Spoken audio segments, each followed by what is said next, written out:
আসসালামু আলাইকুম। অষ্টম শ্রেণীর সুপ্রিয় শিক্ষার্থীবৃন্দ, আশা করছি তোমরা সকলে ভালো আছো। এখন শুরু করব তোমাদের জীবন ও জীবিকা বইয়ের 177 নম্বর পৃষ্ঠা থেকে। এই ছকটি আমরা পূরণ করব। মূল ভিডিওতে যাওয়ার আগে আপনাদের সকলের কাছে অনুরোধ থাকবে আমাদের যে আরো অন্যান্য চ্যানেলগুলো রয়েছে ওই চ্যানেলগুলোকে সাবস্ক্রাইব করে দেওয়া। দেখো, তোমার গুটি কলম করার সময় কয়েকটি অবস্থার ছবি তুলবে।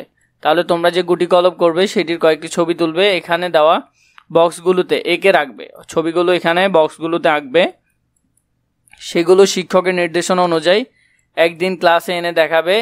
যদি ছবি প্রিন্ট করার সুযোগ পাও তাহলে একটি সাদা কাগজে প্রিন্ট করে এখানে লাগিয়ে দিবে। তাহলে তোমরা ওই গাছের গুটি কলম করার যে অবস্থা রয়েছে এই অবস্থাগুলো সুন্দর করে প্রিন্ট করে এখানে লাগিয়ে দিবে, আর না হয় হাতে এঁকে ফেলবে।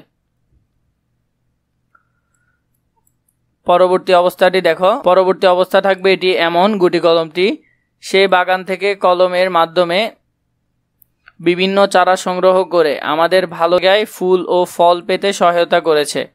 আমরা তার কাছে খুবই আনন্দ বোধ করছি। কাজটি করতে গিয়ে আমার অনুভূতি, ভালো লাগা, মন্দ লাগা, কাজটি করতে গিয়ে আঘাত পাওয়া কিংবা কোনো বাধার সম্মুখীন হওয়া এবং নতুন কি শিখেছি তা এখানে লেখো। জোড়া কলম করতে গিয়ে আমার খুবই আনন্দ লেগেছে। আদি জোর করার জন্য গাছ কাটার সময় আমার হাতে ব্যথা পেয়েছিলাম।